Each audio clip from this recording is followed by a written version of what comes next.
Great. All right. Yeah, thank you.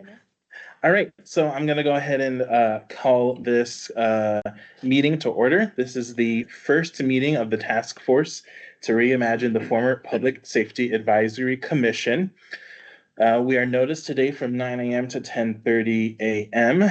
We're getting started at 9:04. Thanks for joining us either in person here at the LUSAC or virtually. I'll go ahead and start with a brief land acknowledgement. To start our meeting, we would like to acknowledge that we gather today on the traditional homeland of the Dena'ina Athabascans. For thousands of years, the Dena'ina have been and continue to be the stewards of this land. It is with gratefulness and respect that we recognize the contributions, innovations, and contemporary perspectives of the Upper Cook Inlet Dena'ina. All right. We are going to start with some opening comments from our facilitation team. And I'll turn it to Denali for that. All right. Well, how's my audio here? We can hear you very well. Okay. Assembly Member Rivera and others in the room, my name is Denali Daniels, and my team at Denali Daniels and Associates, or DDA, will be providing you all with facilitation support between now and October to help reimagine the Public Safety Commission. I'm joining you remotely from the Big Island today. I'll see you in person in future meetings. I also have a magnificent cold. So if my voice sounds a bit wheezy, that's why, and I may go off camera while you're all meeting. I just have a few brief opening comments to kind of set some intentions for today before I turn it over to y'all in the room. DDA's been in business for 13 years. I'm from Soldotna, but I've lived in Anchorage for over 25 years. And we share an office and a 14-member team with our partner company, Alaska Survey Research. And in addition to facilitation, our team is the qualitative side of the house for ASR. So you might see a little bit of that sneaking into our approach with this work. For 10 years, I was Denali at the Denali Commission, and we talked about it almost every day. During that time, I was able to work with a lot of communities on infrastructure development. And one of my favorite projects was actually the Anchorage Neighborhood Health Clinic, which is just around the corner from where y'all are today. And in addition to being your facilitators, DDA's background includes spending 5 years working on criminal justice reform. And the majority of our projects have a direct impact on local or statewide policy through recommendations similar to what we're going to be working with you all on.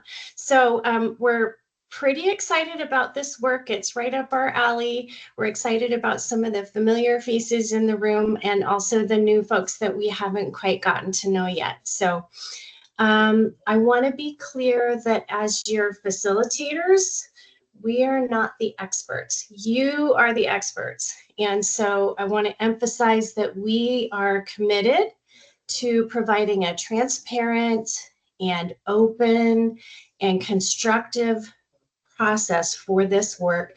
We think that there may be a mix of task force members that have some background with previous Public Safety Commission work and others that may not have any background. So my challenge to you is this: bring along what will serve the group process and leave behind what won't serve the process, and keep it simple. So at this stage, we're just designing the process and we're listening. So you have an amazing leadership team happening with your assembly and with the administration. I'd really like to thank Jennifer and Amy, who are in the room, for their amazing support the last 2 weeks as we've been standing this group up in pretty quick turnaround. And without further ado, I'd like to introduce your project manager and facilitator, who you're looking at. I can see her on the screen. Isabella Vaz has been our senior facilitator for the past 2 years, and is going to be leading this work. Prior to joining DDA, her tenure has included working for 2 municipalities on pretty similar projects, one in Colorado and the other in the city of Homer. So I'll let her introduce herself and take the reins, but before I do, I'm going to make her blush. I want to congratulate her on getting married last week. She has been out as we've been standing this up and putting this group together. She's back in the saddle and hitting the ground running, and you all are in great hands. So thank you for allowing us the privilege to serve you all, and I'll turn it over to Isabella. Great, thank you, Denali. Thanks for that. It's so great to be in the room with everyone today. Really great turnout, so thanks for having us and excited to dig in. So I'll be your facilitator today and for future meetings as well. So you're going to be receiving a lot of emails from myself and my team. So stay tuned for that. I also wanted to give a shout out to my team who's in the room with us today. Shane's over here. Annika's on the computer and Grace is over here. So big thanks to the 3 of them for being here today and supporting. They will be supporting this project through logistics and communication. So just wanted to recognize them. So our agenda today is really to kick off the process. We're going to be getting to know each other, getting to know the task force, who's on it. We'll look at the task force timeline as well as rules of engagement. And then we're going to spend some time doing an activity, the success circle that those in the room will see on the wall. So we'll spend some time thinking about and defining success.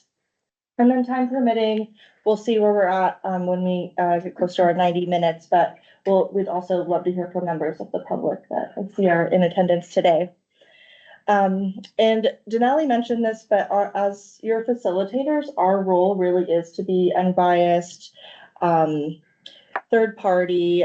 We will be here to lead meetings to allow our co-conveners to be able to participate as participants. So we're really here to be that objective third party voice. We'll be helping planning agendas as well as beginning to tee up decision making as we move further along in the project. And really, we're here to listen. So we'll be providing feedback as we move forward. I do have a slide deck, a short slide deck that I'll present later in the meeting, but a few housekeeping items. We are recording the session today. If this is going to be public record, so it'll be posted on the webpage. And there are people online. So, and I know that these owls are notorious for picking up background noise. So any side chatter will be picked up on the microphones. And then also just for those in the room, it's, we're only here for another hour 15, but there are bathrooms down the hall to the right. Just straight down and then to the Okay, yeah, so restrooms, yeah. And with that, I'm going to pass it off for some opening comments to our co-conveners and assembly liaisons. So Felix, you have the floor. Great. All right, I'll be brief so that we can get to the heart of our meeting, but just want to thank everyone for being here today. I am one of the co-conveners of the task force. Just want to speak briefly to what brought me to this task force and a little of the inspiration behind the creation of the task force. So for some years now, I have been concerned, particularly around the nexus of how the public gets to interact and engage with regard to public safety, specifically from a governmental perspective. There are some infrastructure and pieces out in the non-governmental arena that members of the public can engage with public safety, but there had been waxing and waning efforts in the governmental arena.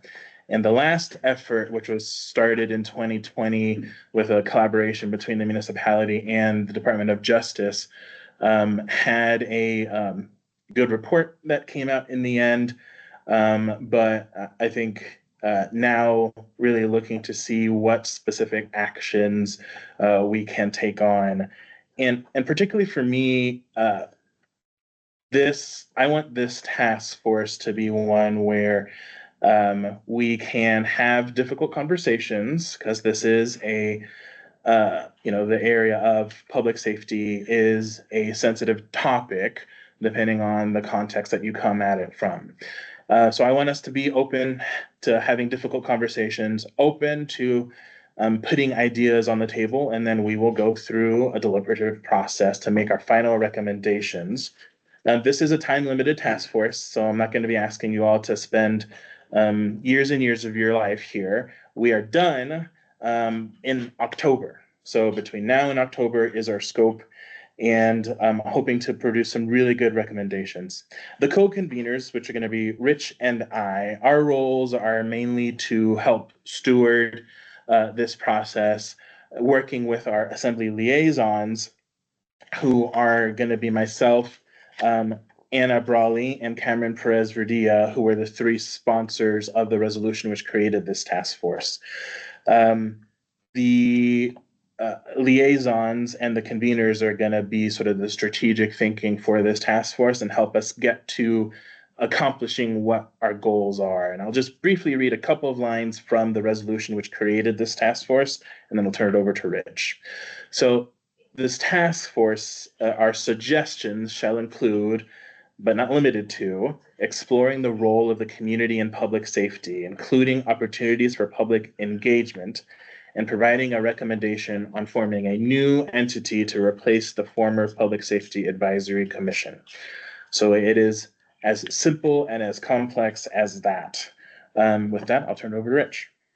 Thank you, Felix. My name is Rich Kurtner. I am on the chair of the Justice Committee of the Alaska Black Caucus. I'm also on the Alaska Coalition for Justice, and the Alaska Coalition for Justice has many different community organizations as part of it, and they started in 2020. Of course, Alaska Black Caucus has been involved with advocating for social justice for many, many years.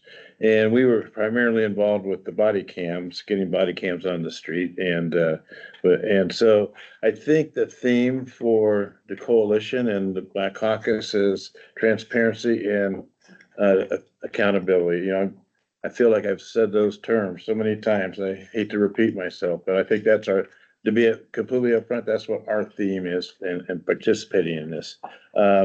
One thing that's, I think, unique, we've been looking at different type of civilian interactions with law enforcement around the country. There's probably 150 different cities that have had some kind of involvement with either oversight, or it could be a civilian review board. They're all across the board. They're all different.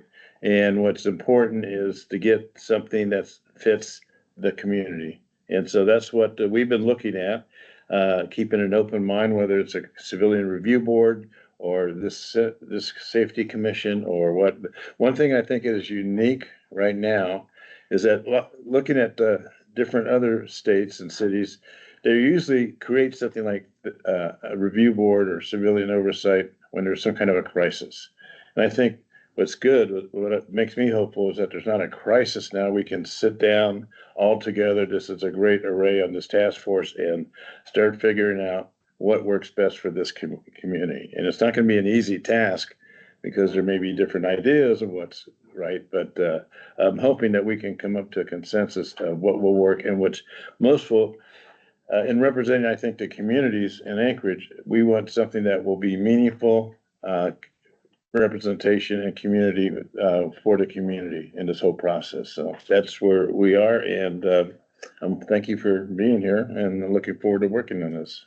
Isabel? Yeah, thank you, Rich. Great.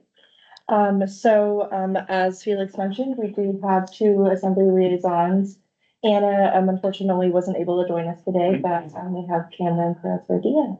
Thanks for some comments. Yeah, just have some opening comments. Good morning, everyone. Thank you for being here today. My name is Cameron Perez Verdia. I serve as the chair of the Public Health and Safety Committee for the Anchorage Assembly, a role I've held for several years. I've been deeply engaged in efforts to build and strengthen the relationship between the community and our public safety systems, particularly the Anchorage Police Department.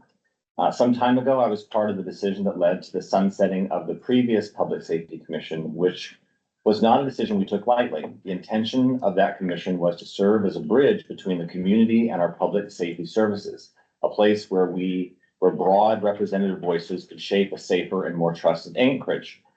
But over time, we recognized that it wasn't fully meeting that purpose. So today, the task force begins a new chapter. Our job is to ask better questions and build a stronger foundation for what community involvement in public safety could and should look like. The central question I hope we can explore together is, what does meaningful involvement look like? How can we create a structure where the community feels heard and represented? The police department is supported and informed by the community. Trust grows on both sides. We're not starting from scratch.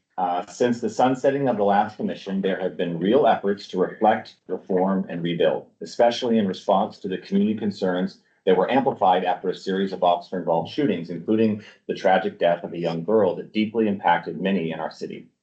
That moment sparked renewed calls for accountability, transparency, and connection. It's also important to acknowledge that these conversations are happening nationally in a climate where police departments often feel under siege and communities continue to feel deep fear and distrust. Both of those feelings are valid, and both realities must be held with care and honesty if we are going to move forward meaningfully. Here in Anchorage, we are fortunate to have a capable and professional police force, a chief who I believe is the right person for the job. Important work has already begun. There has been an external review of the specific shooting I mentioned, as well as broader review of training and policy practices with APD. The work is ongoing and it matters. But no amount of internal review replaces the need for the community and the partnership that is required. That's where we come in, this task force. So what are we doing here? The task force has been created to help us reimagine, as Felix said, a public safety commission, what it could be, define its purpose, structure, and responsibilities, understand the needs of the community and the realities of the department, to think honestly about what this new body can do well and what it can't do well or shouldn't do. This commission won't be the answer to everything, and that's okay. If we identify the needs that fall outside of the scope of this commission, we can propose other structures or solutions. But our focus here is to build something that is credible, constructive, and lasting. So let's keep the conversation grounded and open, and as Felix said, respectful, but really honest. We're here to learn and listen and design something together that can help Anchorage continue to grow, not just in safety, but in trust, connection, and shared responsibility. So I just want to thank everybody for being a part of this. I'm grateful for your time and commitment, and I'm really looking forward to this process. Would you like to introduce the new business item and then I'll take it? Perfect. All right, so you've heard the assembly liaisons and co-conveners introduce ourselves. I think we've done enough talking. Now would love to have an introduction of our task force members and focusing on defining task force success and lessons learned. Thank you. Okay, so I'll take it from here. So yeah, let's get to know each other. Let's get to know the members of the task force. We have an activity set up over here, so I'm gonna move over the room and stand in front of you all over here. So for our introductions today, I'm going to ask the task force members, we're gonna go around in a circle and introduce yourself, your name, your organization, introduce yourself, but then I'm also gonna ask you a question. So, and my question for you is to think ahead, think to the end of October. You've had your last task force meeting and we have the report submitted to the assembly with the recommendations. Visualize that. And then think about what a couple of word or a couple of words of success and what that might mean to you in that moment. So we'll go around and I'll write your words for success in the circle and then we can kind of come back to this. Sound good? And then the part 2 of that is also when you're introducing yourself, if you have any lessons learned from the past, anything that we want to keep in mind as we move forward, I'll write those on this sheet as well. Anything that might have gone wrong in the past that we don't want to do again, but just kind of keeping in mind lessons learned as well as our success over here. So we'll go around the room first, we'll go around the table, and then any task force members that are online, I'll have you go at the end. Does that sound good? And then we'll have anyone online You don't, well, maybe you do see the wall. Yeah, maybe you do. We have a sheet here in the room that we'll write your words on, so. Okay. Let's get started. Chief Case, would you like to get us started? Sure. Sean Case, Anchorage Police Department. And simple word for success, communication.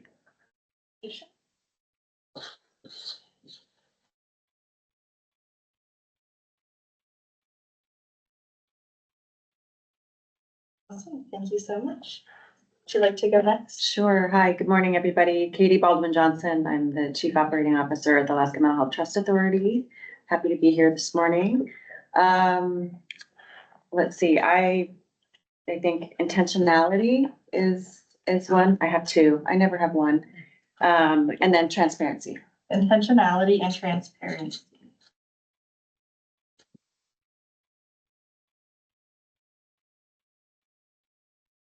And transparency, any lessons learned from either of you? Not at the moment. Not at the moment, that's okay.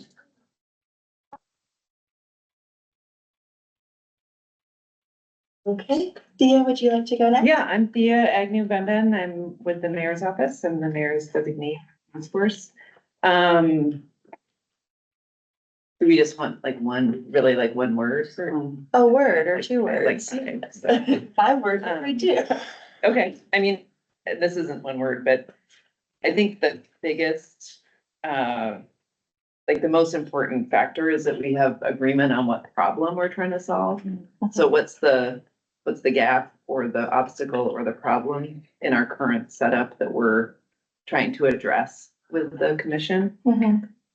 And then from there, I think we have to set up a practical and effective structure that can actually endure between administrations. And some of that is really just where does it live? Who provides support? Who's on the commission? Like some of those just logistical things, but I think more important than that is like the clarity of the mission that aligns with the problem that we all prioritize and say that's what we're trying to do. Because I think that's what we've struggled with here is just, we know we want something, but we don't exactly know what for or why, or is that a gap? Is it being done some other way? So I think that's really important. And then in terms of lessons learned, a number of people in this room right now were part of a committee that I was part of, first in my former job, but then as a volunteer co-chair, which was the equity committee. It first started at the health department during COVID. And then with the change in administration, the new administration didn't want to have that anymore. So we tried to sort of spin off, and then we became kind of part of the assembly.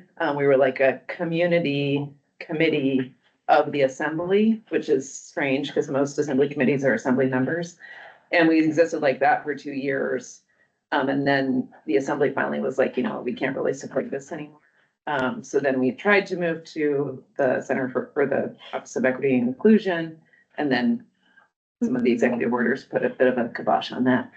So I guess there's a lot of things I could say about that whole experience, but I think just to be concise, which isn't my forte, if you can tell.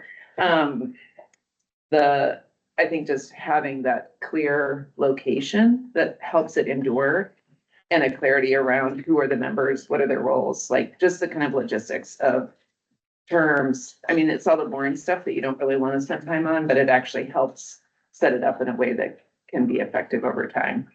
Yeah, so And can actually like harness the energy and the skill of the community members and value their time. Because people get together, but it doesn't always produce a result. And that's very frustrating for community members or for any of us, so. thanks, Thea. So I had having clear location and coordination. Like support, I mean, it needs to be staffed, like you can't put a group of community members together and just be like, have at it, like. Yeah. Totally, yeah. Love everything you're saying. Great. So having clear location and support, and then value community members. As far as lessons. And then did you have a word? Was it I clarity? think it's clarity around the problem we're trying to solve. Clarity. And then, yeah, specifically about the problem or the gap, and then what's the right mission to fill or address that problem. Like those two things have to happen. Totally. Yeah. Great, thanks, Thea. Would you like to go next? Sure. For those who don't know me, my name is Cheryl Cox Williams. I'm the current NAACP president, and I am a UAA police department, not to be confused with a spinoff from APD, but I am a law enforcement administrator. My specific role there is accreditation. So we're trying to standardize and demonstrate what good law enforcement looks like and have that codified. The other thing that I'd like to share is that because of my many hats, where's all of this coming from? I'm a retired Army veteran. I am a grandmother of Indigenous. I'm a mother of 2 Black boys and 1 Black woman. That is going to influence and color everything that I say and do. And I wanted to let everybody know that I will shift in and out of those hats quite frequently and unapologetically. The referencing your success, I walked in with hope for several of the items that you mentioned, Thea. I called it mission drift, because that's the way I talk. Success is transparency as a single word, and for us to have collaboration, authenticity. So that's like college speak. I want us to make sure that everything that we do is done in a way that everybody can understand it and be a part of it. And that's going to be the boring stuff before we even get to the meeting, which is finding all the people that are influenced by this. And if I've got ASD on the line right now, everybody who speaks all of those languages, I need a representative way for them to contribute. Again, I'm not a big fan of the big table with everything, but where do you fit in and what are your concerns? Let's make sure that we delineate those. Financing, this volunteer army, that doesn't work. I have a privilege, and that is why I'm able to be here at 9 o'clock in the morning. And that is something that is very obvious. If we continue to host these kinds of task force at this time, you are automatically eliminating some very powerful voices, which brings me to remembering the folks that have been trying to keep it going. Chief Case and I have been attending over at the Fairview Rec Center, the Anchorage Community Police Relations Task Force. I want them to be incorporated. They've kept the fires burning for us. And last but not least, if it's not in the books as a law, as a resolution, it's gonna fade away again. Thank you. Thank you so much, Cheryl. Yeah, I love everything you said.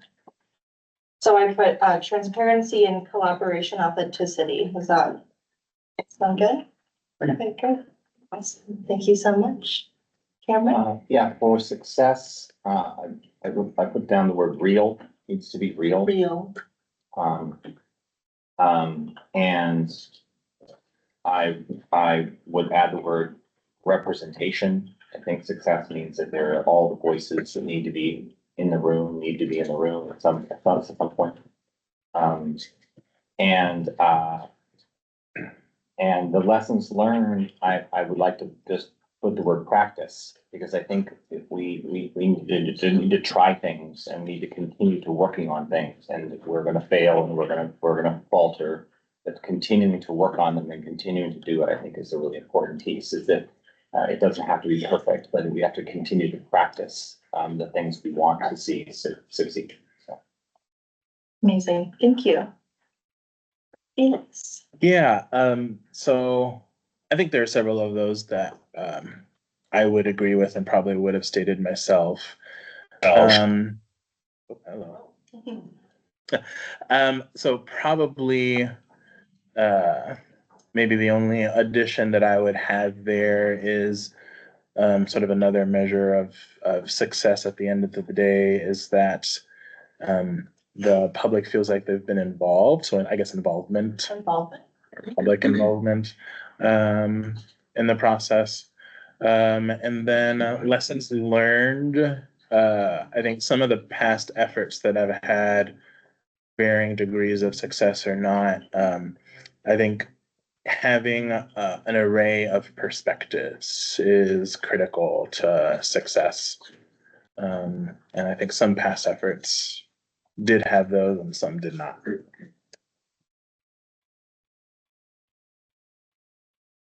Having an array of perspectives. Awesome.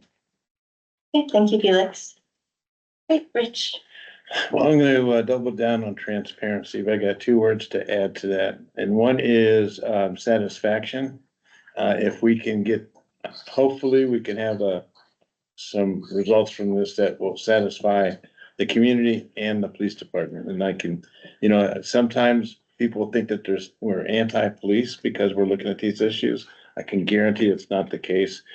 Chief and I were at some meetings last night where there was a community and law enforcement that were together, and that's the way it should work. And so the second word would be, for me, it would be,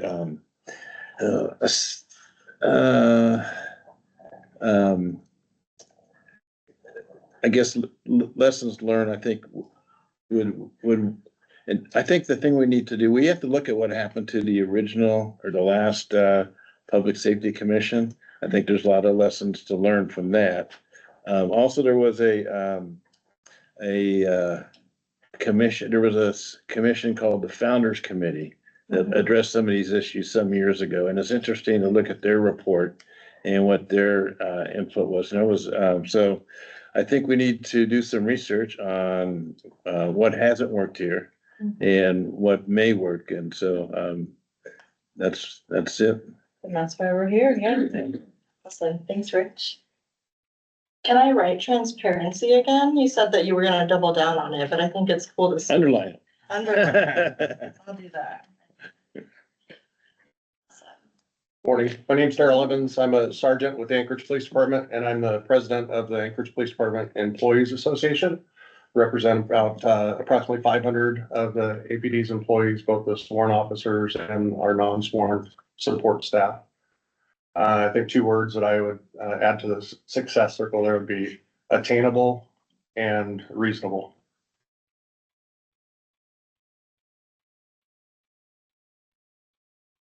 Attainable.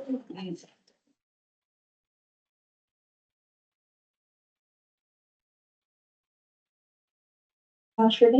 Sure. Good morning, everyone. My name is Kimberly Rash. I'm the director for the Anchorage Health Department. And I would say one word would be engagement. Engagement.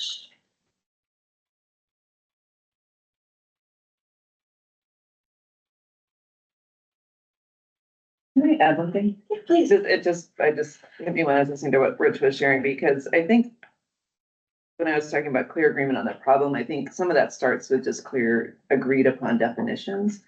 Because like the title of this is Reimagining the former Public Safety Advisory Commission.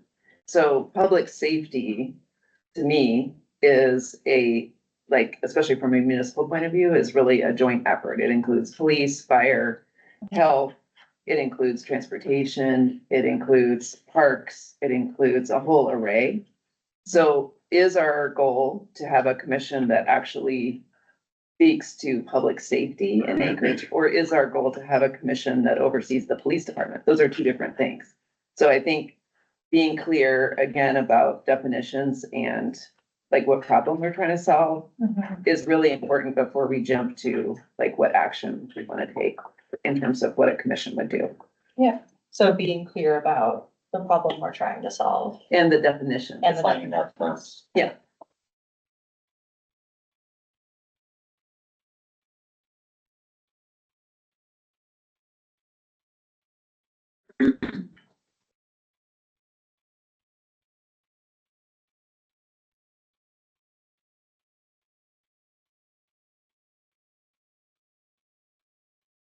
Hopefully you all can read my handwriting.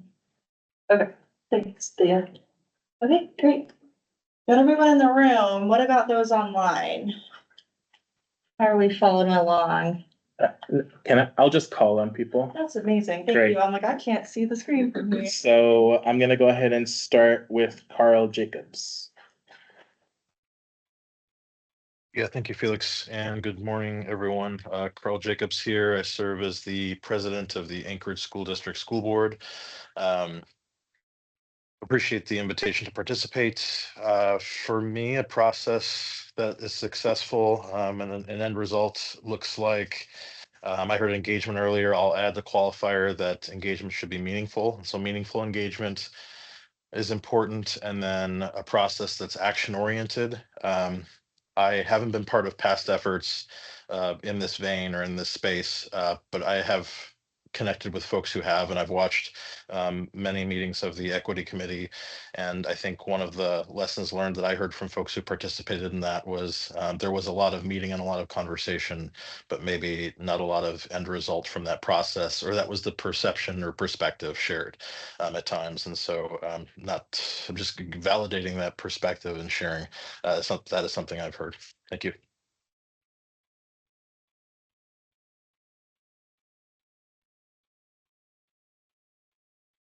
Okay. What was his name? That was Carl. Okay, thanks, Carl. I wrote meaningful engagement for you and then end results on the lessons learned. So thank you so much. Actionable, I think something that he really pulled out. Was actionable? Yeah. Action oriented was my other takeaway. Thank you, Cameron. That was the one I was missing. Thank you. Action oriented. Okay. Great. So next online, we'll go to Toffee.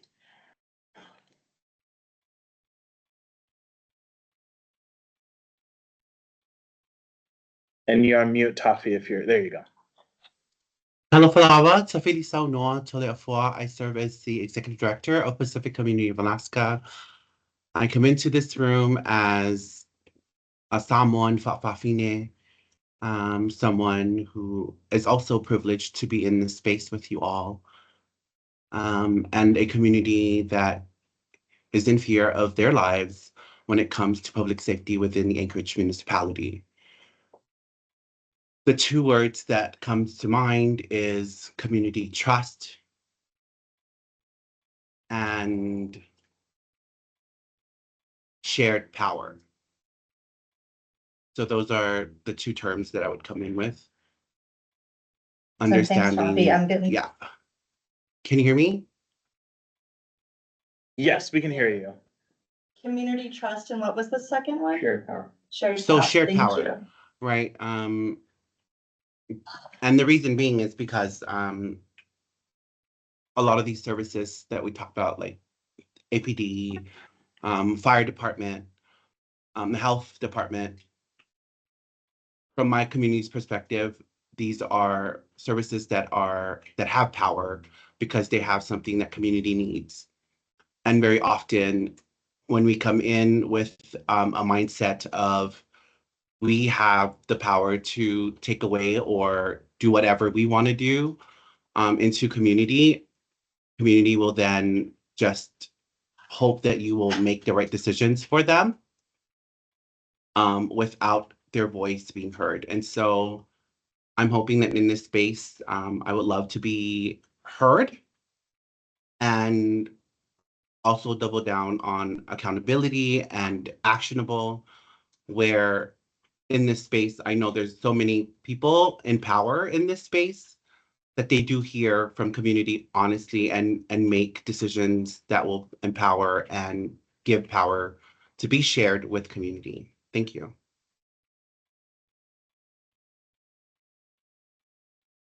Thanks, Toffee. Great. Okay, go ahead for next online. I'll read them at the end. Next, we have Randy. Of course, I get called on after Taffy. Thank you, Taffy. I think I would also just kind of reiterate that actionable. I've also been a part of a number of committees and task force that we spend a lot of time communicating and building trust, which is really important, but the end result is not a lot of items to do and action on. And I think part of the second piece of that is having this be a financial priority for the assembly in order for it to be sustainable. So I would say sustainability would be the next one. And then data-driven. I think we have a lot of information out there, both within the municipality and nationally, that could guide us. And so I would hope that we would look to the data as well.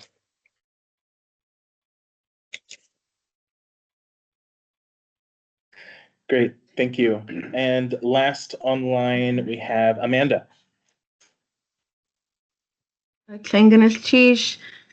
Hi, everyone. I come to you as Amanda Bremner, or Kasai Tla. I am a citizen of the Tlingit Nation in Southeast and also privileged to be a member of our community here in Degayapuk or Anchorage.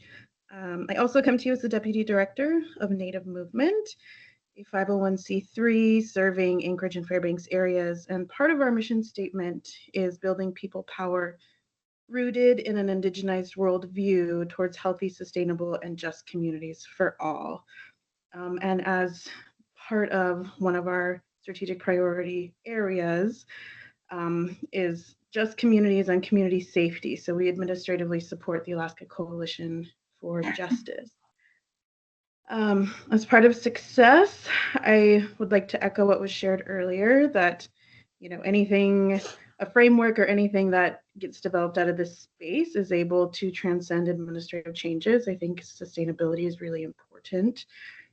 And also that framework should be flexible enough to meet each moment with healing and heart-centered approaches that honor and provide equitable representation, like Taffy shared, for all the diverse facets of our community. So I think I might have 3 words.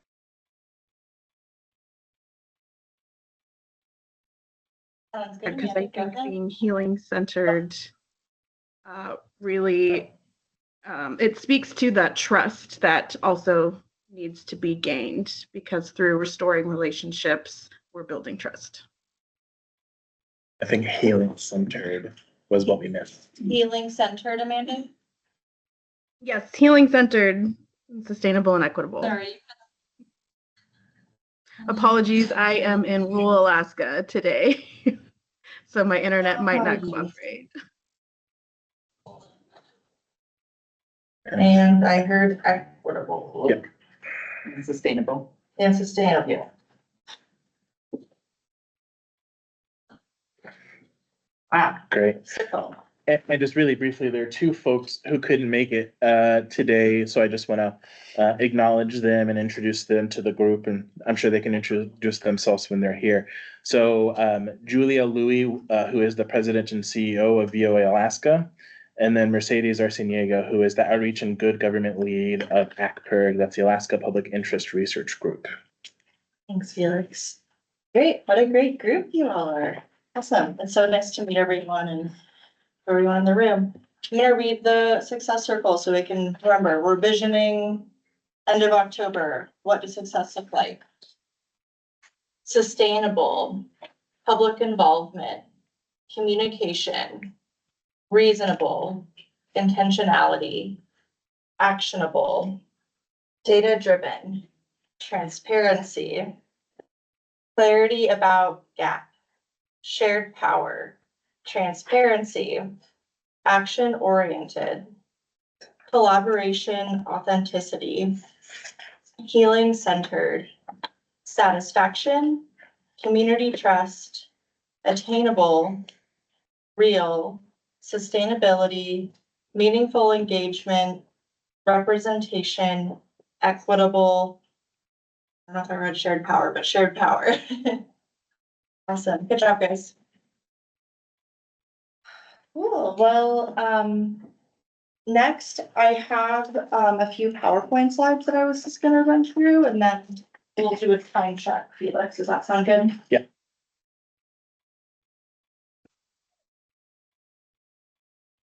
feel free to jump in if I'm butchering my sentence.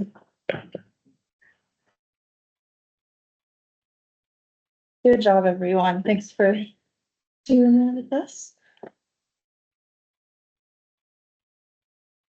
How are we doing, Annika? Good. Awesome. We're live. Okay. Well, I just have a few slides here that I'll run through pretty quickly, and then we'll do a time check and see how much time we have for our time together. So first, thanks, Annika. You can go ahead and go to the next slide. So first, I just wanted to introduce the role of the task force, and Felix mentioned this in his opening comments as well, but here you can see it on a slide.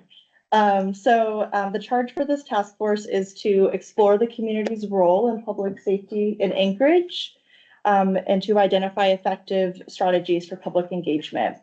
And then ultimately to issue recommendations on replacing the former commission by October 21. So we're here to design something, build the community trust, and we're still at the beginning of the process. So we're still designing what that looks like. Go ahead and hit next slide, please. Okay, hold on. Everyone, small. Okay, you're good. Oh, once. Okay. Thanks, Annika.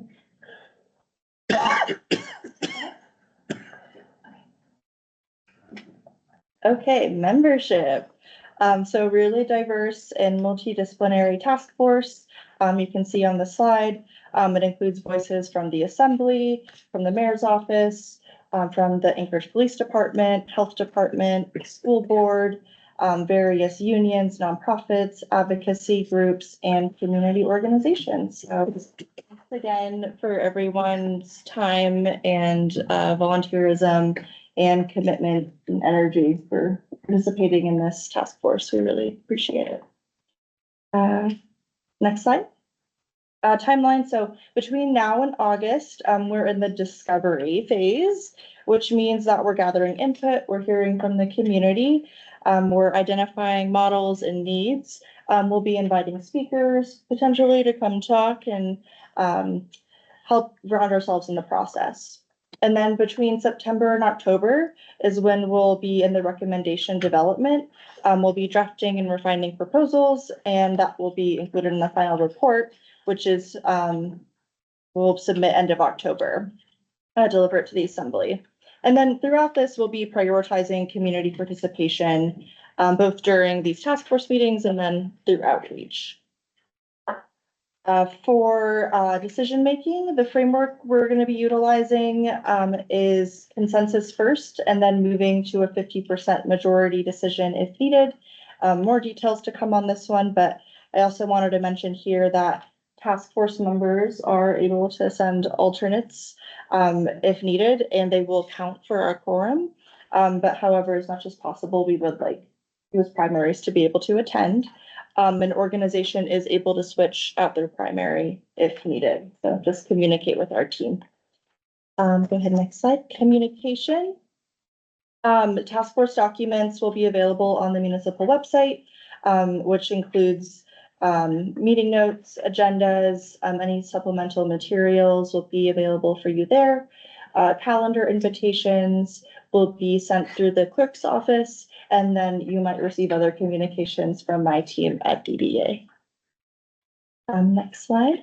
As far as next steps, my team at DDA, we've already begun meeting with task force members one-on-one for just brief introduction meetings.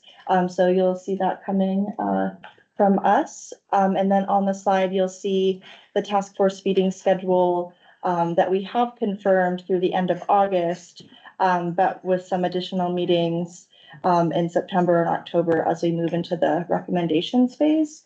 And then, yeah, we'll be, I'm sure, posting any other kind of opportunities for engagement as well. And finally, yeah, thank you all for being here. Thanks for being here. At this point, we're going to transition to the next agenda item, but I did just want to pause for a second because I do see quite a few members of the public here in attendance, and I just wanted to take a moment and say thank you for being here. We really appreciate it. I'm looking this way.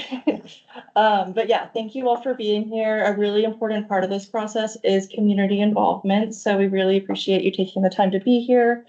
At this point, we're still trying to figure out the best way to make that happen, but we have some time left. So I did just kind of want to take a pause and see like raise of hands, maybe, who would like to say something so I can kind of gauge. Okay, we have 1, 2, 3. Okay, over here.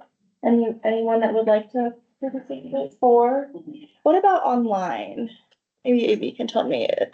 If you're online and would like to say something, let me know and I can. I believe Member Silvers wants to be in queue too. Ask a question. Ask a question. Thank you. Okay. We have one person online that would like to speak, Okay, a member of the public. okay, great. And what was their name? Cynthia, good. Cynthia, thank you. Okay. Okay, well, with that, is it okay if we move into a quick Addy so we can talk about best way to go forward? Sure. Okay, Great. We're gonna take just a quick break. return at 10? Yeah. Yeah. Okay, Yeah. cool. So, what was your name? Yeah. Yara?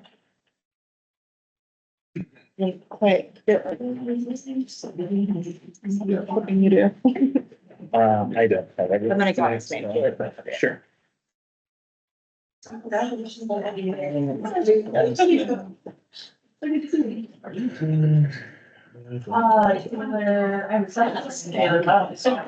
Do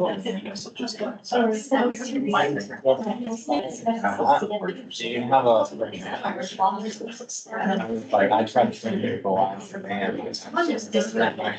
And then, are you supposed to get a little like? How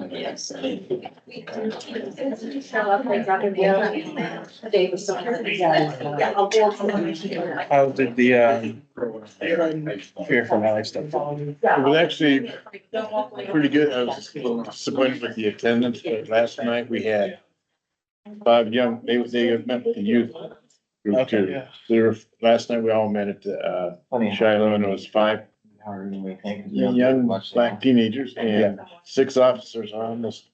Thought we should have a kids versus cops game because we were in the gym, but I couldn't talk them into that, but no, it was good. And then we had, there was a good conversation. That's what I mean, it was a good example of what could be.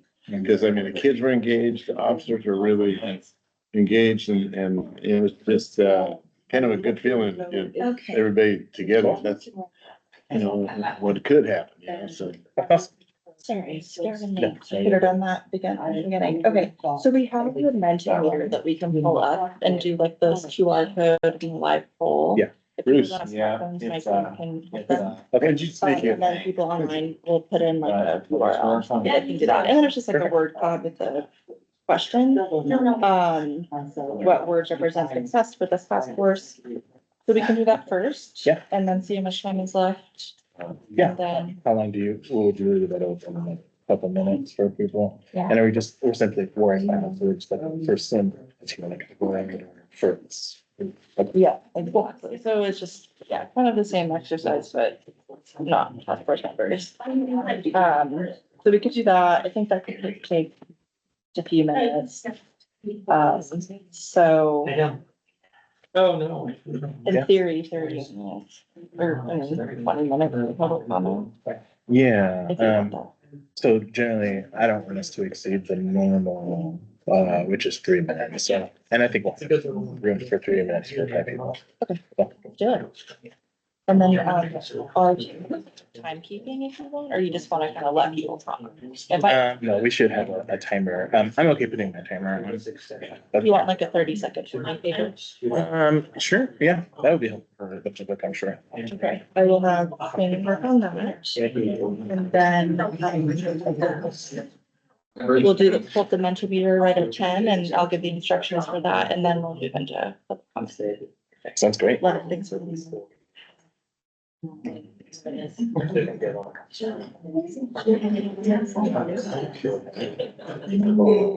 What we can do. Yeah. Yeah.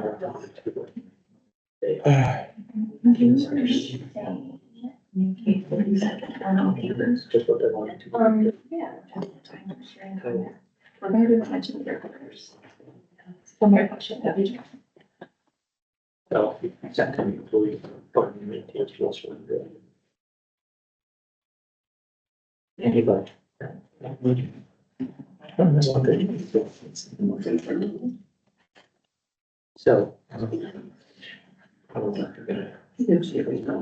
See how it is. So when we get, we're about to publish this and your, I wish I had a good way to get it to you. This one. Maybe I'll have Monica put it in the Reimagine job so people online can get to it. Yeah, we've had some like. And so I think that's a question. Yeah, so someone's asking. This will be their chance to do that. Yeah. This is essentially the same. Yeah. But maybe, for the essential, the national. We should say our guidance. Yeah.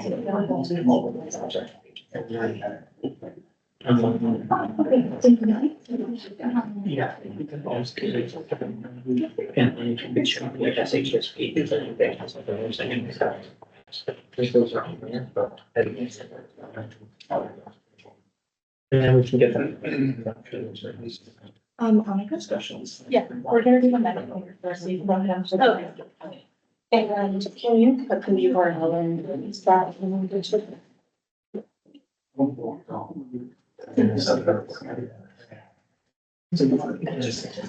Yeah.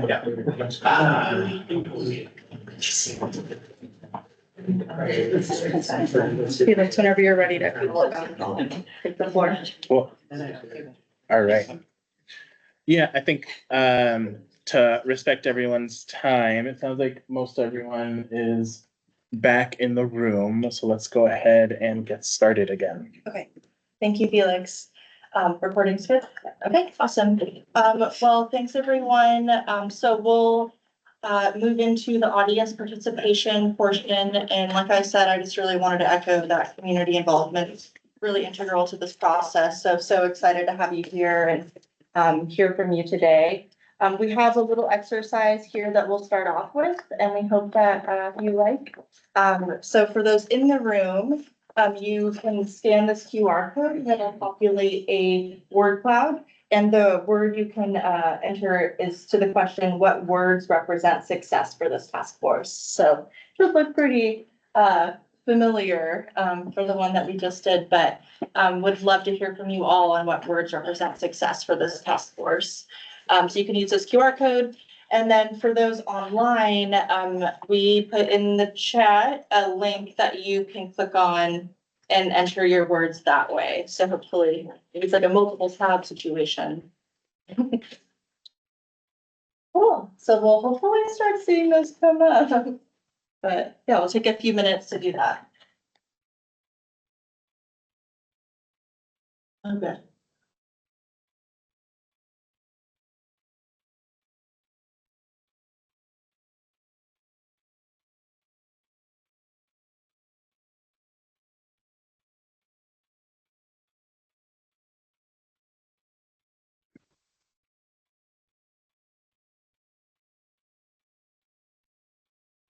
So music or something.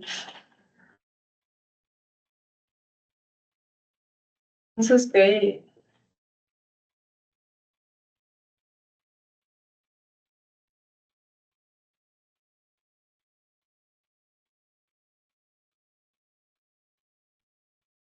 Was there anyone in the room that didn't have a smartphone but wanted to participate? Because we can help you out with that. Yeah. I have a smartphone, but I don't do that. You don't But Yeah. unbiased, honest listening. So, here, if you don't mind, I'm gonna connect you with Shane right here, and Shane will put the words in so they, Okay. so they exist on our paper. But thank you.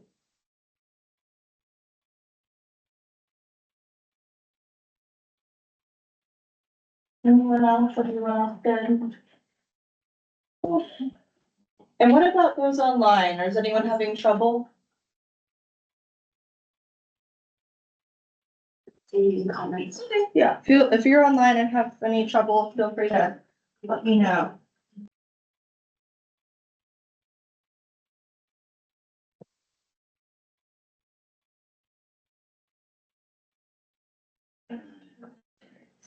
give it another minute here, then I'll read our words.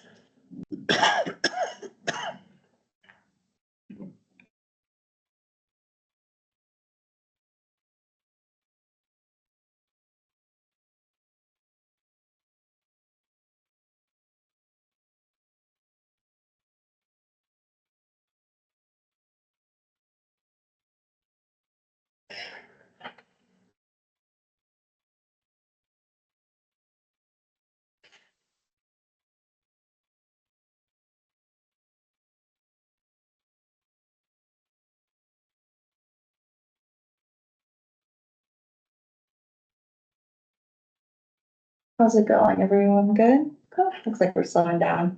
This is great. I love this. The visual is nice here. Okay, so I'm gonna go ahead and read these, and then we will move into some public comment. Sound good? Okay.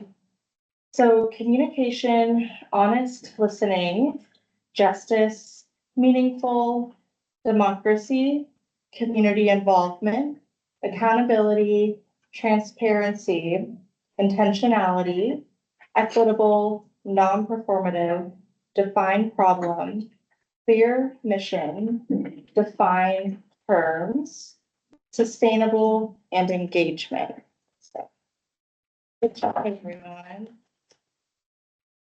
Cool. So, thanks, Monica, for pulling that up. But I'll put those online for you too. Yeah. Okay, cool. Okay, so let's go ahead and move into the public comment portion. Felix, I'm gonna hand it to you, but I'm happy to help facilitate. Yeah, so some of you all are familiar with the normal public comment that we do at assembly meetings or at committee meetings. So this is going to be similar to that. You will have 3 minutes. You can give your comments, ask questions.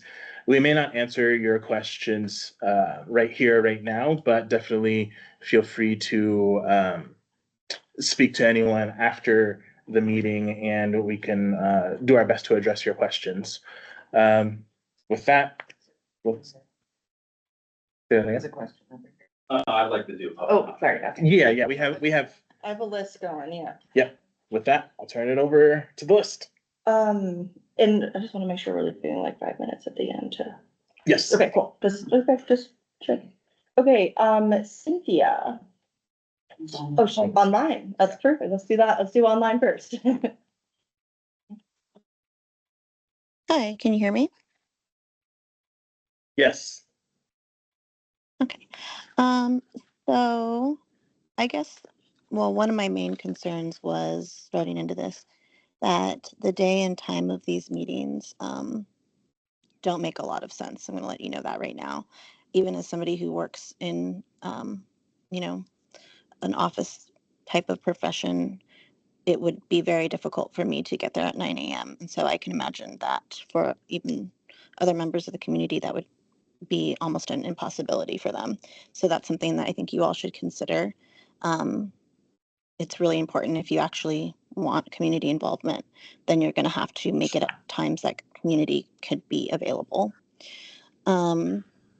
Also, timely notification of the meetings. This one had, I think, like a 3 or 4 day notification to the public. For me personally, that was not enough time to take my lunch hour and move it to this 9 o'clock time slot. And like I said, I have the opportunity in my field to do that. Most probably don't. Lastly, in seeing the membership that you all have here, one, I don't think there was any public input on who was going to be a member of this task force, which I find concerning. Two, I find that you don't have any families of officer-involved shootings on this task force. And I know that I've said that many times to the assembly and specifically Felix as a very big concern of mine when you guys were talking about even bringing this about. Of the task force, I see about half or so is nonprofits. And out of those nonprofits, only 2 of those nonprofits actually offer direct services, which means one-on-one care to clients. And I would say specifically in the victim field. And to my knowledge, based on the grants they receive, they wouldn't be able to work directly with victims of officer involved shootings or pursue, any sort of assistance if someone calls for a misconduct complaint by APD. So I just think those things really need to be considered when you already have developed the task force, but if things move forward, that really has to be considered. You're not including the community in a real way, and you're not putting anyone on the task force that could actually offer insight into the effects of misconduct and officer involved shootings.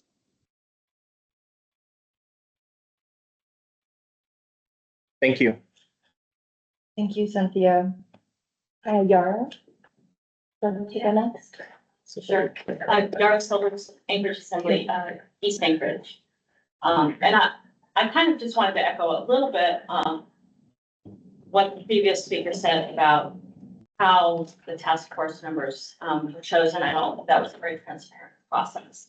And I wanted to share that I also received an email from a patrol officer, and there is interest amongst patrol officers that their voice also be represented on the task force. So I wanted to share that and, just kind of ask if there is a way for you to open up the table to more community input on whose voices that are able. Thank you. Great. Michael? Yeah, my name is Michael Patterson. I'm with the Party for Social and Liberation. I've spent half my 30s working around civilian oversight and accountability from APD. I just want to first address something Mr. Kirtner said that I wholly disagree with. There is a crisis. We've had 13 officer involved shootings since May of last year, and 8 of those people have been killed. That's a crisis for any city, any municipality.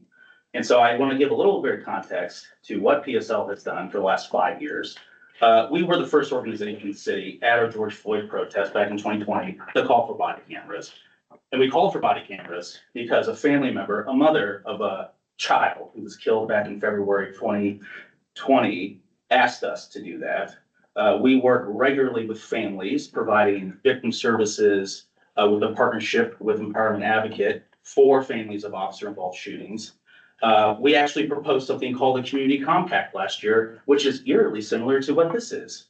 We asked for different stakeholders, including APD, different community nonprofits, families, and ourselves, and the media, because they're also important in this conversation too. We sent it to the assembly and the mayor, no response. We also have published a white paper that all the assembly members are familiar with, but they never acknowledged that it actually exists. About independent police review boards, the models, the financials, examples from other cities. And so basically we have a demand. One, the patrolmen don't need to be on. They have the police, the president for the unions here and the chief of police are here. And 2, we want to be on this task force as an organization. We've worked very hard. I've had conversations with mothers and fathers after their sons have been killed by APD within the first 12 hours. You do not have authentic community input on this task force as it stands. This is performative if it does not change, because it's the same voices that have been in the room for 5 years. And you may not like what PSL is saying, but if we're going to have a difficult conversation, then you probably should have difficult people in the room. And, we're very difficult, but we're also professionals and adults. I have a college degree, I'm a paralegal. I can sit at a table, or one of us can sit at a table and have these difficult conversations. And so we don't really appreciate this. Is not going to work if this is what it stays like. And you should open it up for more community involvement, because the people in this room, you're not affected by what's happening. And just to answer a couple questions, it needs to be in the charter. Whatever this is, it needs to be in the charter. And 2, it needs to focus on oversight of the police. Because if you dilute it with public safety, it's not Parks and Rec shooting kids. It's not the English Fire Department. It's APD. And so there is a crisis. This is not being taken seriously. This is what it's going to be. And no disrespect to facilitators. So thank you. Thank you, Michael. Bruce? Yeah. There you are. My name's Bruce Barkford. I'm a member of an auxiliary organization of the Alaska Black Caucus called Allies for Change.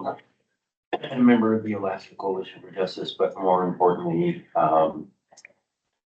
I've lived in Anchorage for going on 45 years now and raised 3 kids here, 2 of whom are raising their families in Alaska. And I've been a long time observer of the community's relationship with the police department here. I think I've seen over time the good and the bad things about that relationship. And I think this is a really timely process. I'd just like to speak briefly about lessons learned, because one of the things that whether or not this is a legitimate process, I feel like it's going to be determined in the end by really the outcome of the proposals that get reported back to the assembly. So we should all, I think, wait and see what the product that comes out of this looks like, and the community will test it. And it needs to be tested by a really wide range of community voices and folks, and I suspect that most of you agree with that.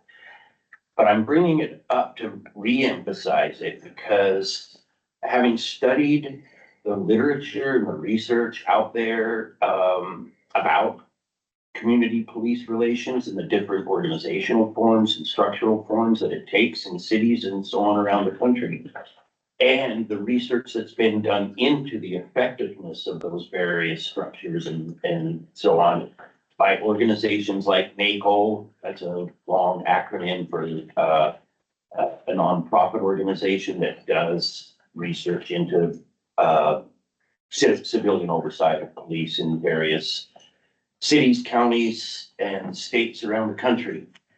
And if you read their list of findings and lessons learned for their long-standing look at this issue in depth and detail, you can almost boil it all down to one thing, and that is, if it's in the end, your local process doesn't result in meaningful community input and oversight, then really you shouldn't even start the process, because it will just waste everybody's time. And there's always a danger that that's going to happen anyway.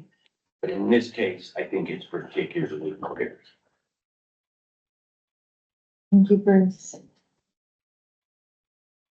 And then Carrie. Hi, Carrie Martindale. I actually just moved to the area earlier this year, but it's a permanent relocation, so I care very much about being informed and involved. I thought that's why I didn't know about. Go ahead. I'm just wondering, maybe you could come closer to the microphone so we can. Sure, sorry. Yeah. Sorry. Well, Carrie Martindale, new area. Actually, one of the things you said was something I wanted to emphasize: clear definitions. Because it is very unclear what public safety means. I was living in Maryland and we came, I guess in 2021, they installed a police accountability board. And I do think it's important at least to have the word accountability in whatever you're gonna do, because I think and that doesn't have to be police accountability board, because accountability, you know, there are government organizations as well who need to be accountable for what all happens within the community. And let's see, sorry, I jotted notes. I wasn't prepared to talk, but you know, the thing that I think that everyone needs to feel in a community is that the police wake up, anybody who's armed, I think should wake up thinking, how do I not use my gun today? And I think the whole community needs to feel like the police wake up not wanting to use their gun. And you know, in America, we don't all feel that way. So, I mean, I would like to be part of a community that feels that every officer wakes up thinking, how do I not shoot somebody today? So, that's about all. Just please do a good job, because I didn't know about this till like 2 days ago, and I understand apparently like it wasn't a transparent process who gets to be at the table. So that's problematic. It does, from what I've seen so far, seem performative, which I'm not a fan of. So that's about it. And then I think we have one more over here that I didn't grab your name. What was your name? Stephen. Stephen. Jolly, yeah. Okay. You have the floor, Stephen. Yeah, my name is Stephen Jolly. I'm also part of socialism and liberation. I just wanted to offer, I think I have a similar critique that some other people will put up here, with regards to public engagement, with regards to the task force and all that. 9 o'clock in the morning is going to be difficult to get people, just the public to come in, and be a part of this. Yeah, I think that probably is going to need to change. I feel like most of the people, I think here are doing it because this is part of the workday. I'm not really sure. Yeah, and as far as the rest of public engagement goes, I think I counted 7 out of the 11 people on this task force are from the muni, and I think that, it's good to have any representation talking about this sort of thing, but it really probably does need to be opened up to more public input with regards to people being on the task force and those who are on that. I mean, 3 of those 7, I think, are law enforcement as well. I know you are not representing law enforcement, but it doesn't give a good look in terms of like if the actual mission moving forward has anything to do with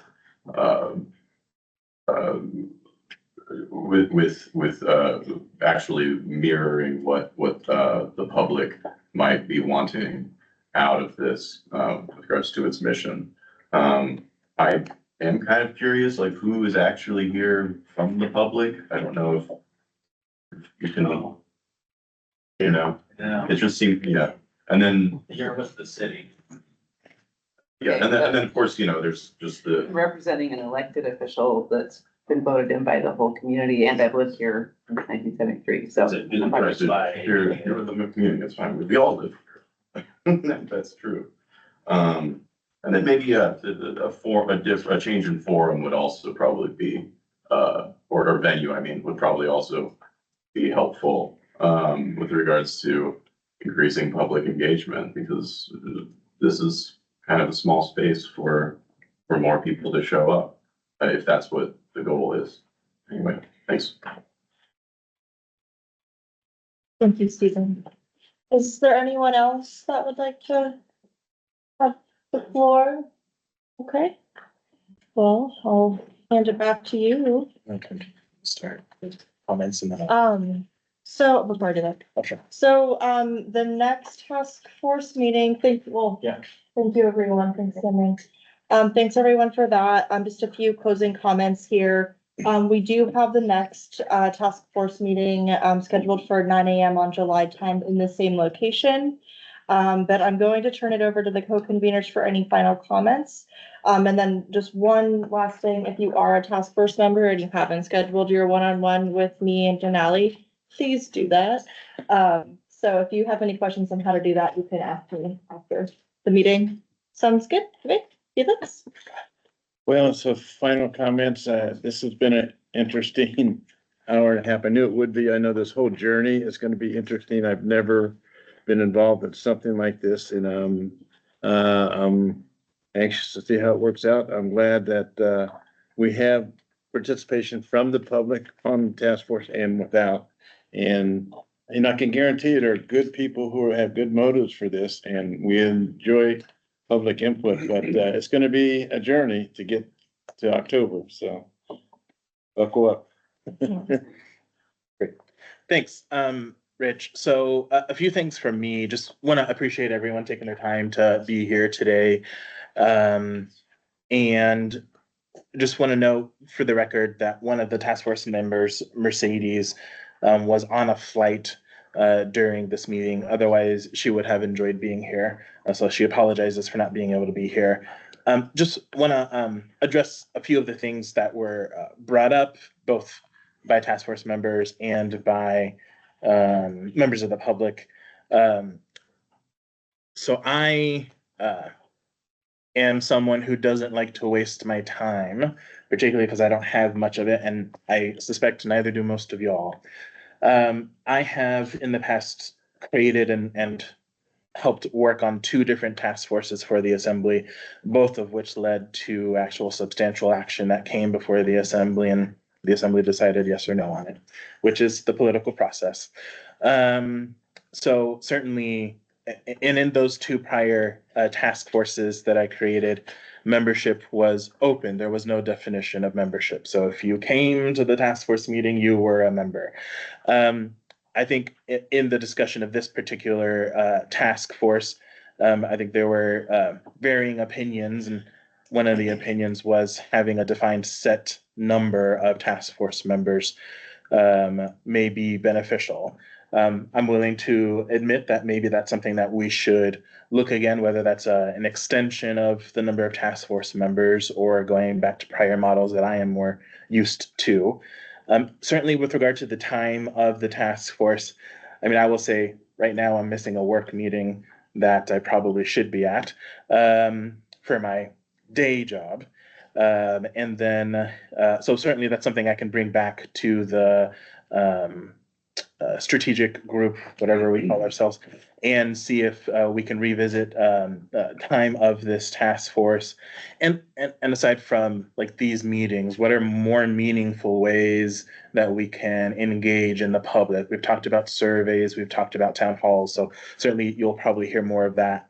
And then just last, reiterating, when I create task forces, I want them to have a purpose and I want them to have outcomes that folks can use, whoever is supposed to be the end recipient of those outcomes.